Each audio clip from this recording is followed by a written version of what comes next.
நம்ம பார்க்க போகிறது மேஜிக் வான் டூல். மேஜிக் வான் டூல்ங்கிறது இதுதான். இது கிளிக் பண்ணிவிட்டு இது எதுக்காக யூஸ் ஆகுதுன்னா, ஒரு சேம் கலர் பேக்ரவுண்டாகவும் சரி எந்த கலராக இருந்தாலும் சரி சேம் கலராக இருக்கிறத வந்து இது செலக்ட் பண்ணிக்கலாம். அந்த செலக்ட் பண்ண ஏரியாவை நம்ம ஒன்றா கலர் சேஞ்ச் பண்ணலாம், ஏன்னா அந்த ஏரியாவை வந்து கட் பண்ணி எடுத்துகிட்டு போகலாம். இப்போ வந்து சும்மா ஒரு சாம்பிள் காமிக்கிறேன். கிளிக் பண்ணுறோம், இதெல்லாம் ஒரே மாதிரி கலர் இருக்கிறது. நம்ம பக்கத்தில் இருக்கிற ஏரியாவும் நம்மளுக்கு இதோட சேரணுன்னா ஷிஃப்ட் கீ அழுத்திட்டு கிளிக் பண்ணிங்கன்னா அதுவும் ஆட் ஆயிரும். அதேமாரி இங்கேயும் ஷிஃப்ட் கீ அழுத்திட்டு கிளிக் பண்ணிங்கன்னா இப்போ அந்த இமேஜ்லேருந்து பேக்ரவுண்ட் மட்டும் இப்போ செலக்ட் ஆயிடுச்சு. இந்த பேக்ரவுண்ட் கலர் வந்து மூவ் டூல் வச்சு நீங்கள் இப்படி பேக்ரவுண்டை எடுத்துடலாம். Control jet. அப்படி இல்லைன்னா செலக்ட் பண்ண கலருக்கு செலக்ட் பண்ண ஏரியாவுக்கு வந்து நீங்கள் கலர் சேஞ்ச் பண்ணணுன்னா ஒன்றும் இல்லை, இமேஜில் போயிட்டு அட்ஜஸ்ட்மெண்ட்டில் கலர் பேலன்ஸ் இல்லைன்னு நீங்கள் வேரியேஷன் கூட கொடுக்கலாம். இப்போ நான் கலர் பேலன்ஸ் கொடுக்குறேன். அதில் போயிட்டு நீங்கள் இப்போ அந்த இதெல்லாம் அட்ஜஸ்ட் பண்ணிங்கன்னா, லெவல்ஸ்லாம் அட்ஜஸ்ட் பண்ணிங்கன்னா இந்த கலர் சேஞ்ச் ஆகும்.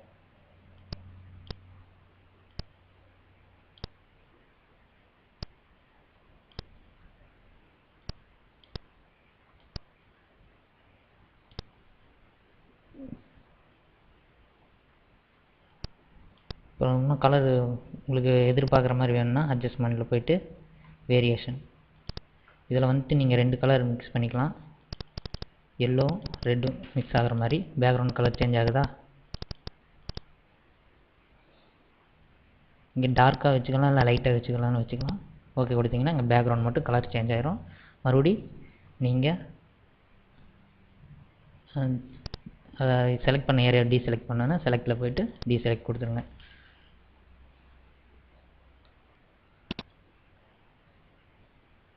அடுத்ததாக நம்ம பார்க்குறது மேஜிக் வான் டூல் வச்சு ஹேர் கலரையும் அப்படியே சேஞ்ச் பண்ணலாம். எப்படின்னா ஒரு கிளிக் பண்ணுங்கள், ஃபுல் ஏரியாவும் செலக்ட் ஆகாது. அதுக்காக ஷிஃப்ட் கீ அழுத்திட்டு செலக்ட் பண்ணிங்கன்னா இமேஜ் வந்து ஹேர் செலக்ட் ஆகிரும்.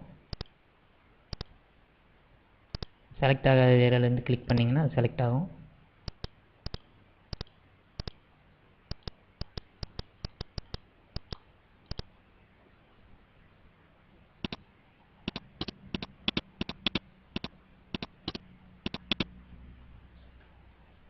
அடுத்து அதேமாரி இமேஜில் போயிட்டு அட்ஜஸ்ட்மெண்ட் கலர் பேலன்ஸ் நீங்கள் சேஞ்ச் பண்ணிங்கன்னா கலர் வந்து சேஞ்ச் ஆகும்.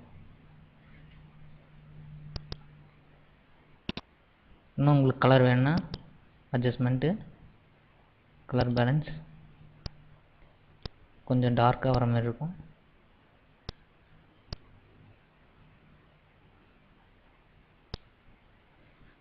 இப்போ செலக்ட் ஆன ஏரியாவெலாம் டீசெலக்ட் பண்ணோன்னா செலக்டில் போய்ட்டு டீசெலக்ட் கொடுத்துருங்க. இமேஜ் வந்து கலர் மாதிரி இருக்கும். இதான் நம்ம பார்க்க போகிறது கிராப் டூலு.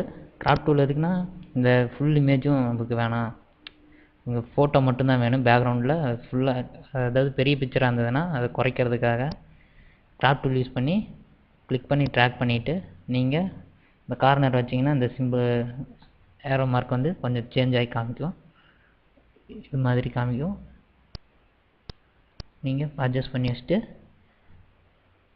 இந்த கார்னரில் இருக்கிற டிக்கை கிளிக் பண்ணிங்கன்னா ஃபோட்டோ வந்து நம்ம கிராப் பண்ண மாதிரி குறைஞ்சிரும்.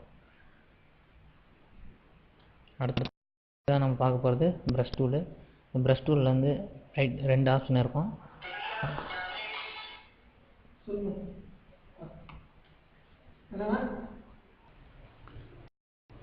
ப்ரஷ் டூலில் வந்து ரைட் கிளிக் பண்ணிங்கன்னா ப்ரஷ் டூல் பென்சில் டூல் ரெண்டும் காமிக்கும்.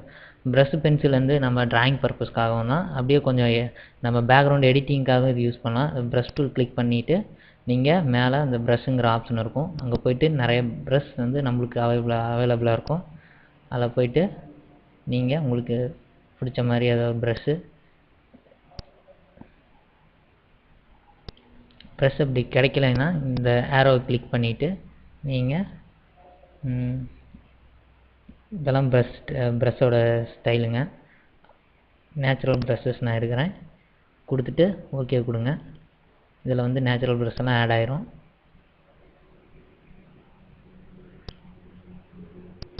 அப்படியே இன்னும் வேறு ஒரு ப்ரஷ் வேணும்னா அதே மாதிரி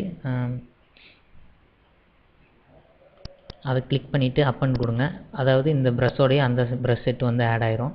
இப்போ இந்த ஸ்டார் நான் செலக்ட் பண்ணி இங்கே வந்து கலர் சேஞ்ச் பண்ணுறது வந்து நம்ம டூல்ஸில் போய்ட்டு கலர் செலக்ட் பண்ணிக்கணும். செலக்ட் பண்ணிவிட்டு இப்போ நம்ம அந்த பிக்சருக்கு பின்னாடி நீங்கள் சைஸை இன்க்ரீஸ் பண்ணணுன்னா ப்ரஷ்ஷோட சைஸை இந்த டயாமீட்டர் வச்சு இன்க்ரீஸ் பண்ணலாம். இன்க்ரீஸ் பண்ணிவிட்டு நீங்கள் பிக்சரில் இப்படி கிளிக் பண்ணிங்கன்னா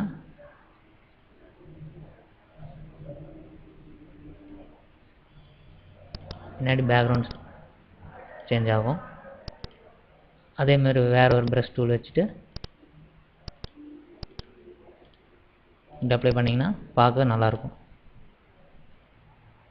நீங்கள் இந்த ப்ரஷ் டூல் வச்சு எதாவது எழுதணுன்னா கூட எழுதிக்கலாம். அதுக்கு ப்ரஷ் டூல் செலக்ட் பண்ணிவிட்டு அங்கே இந்த ஸ்டைல் வேணால் நம்ம சேஞ்ச் பண்ணிக்கலாம். அதை ஏரோவை கிளிக் பண்ணிவிட்டு ரீசெட் ப்ரஷ் கொடுத்துட்டு ஓகே கொடுத்தீங்கன்னா வேறு ஒரு ப்ரஷ் செட் வந்து ஆட் ஆயிரும். இப்போ நீங்கள் அதை ஏதோ ஒரு ப்ரஷ் செலக்ட் பண்ணிவிட்டு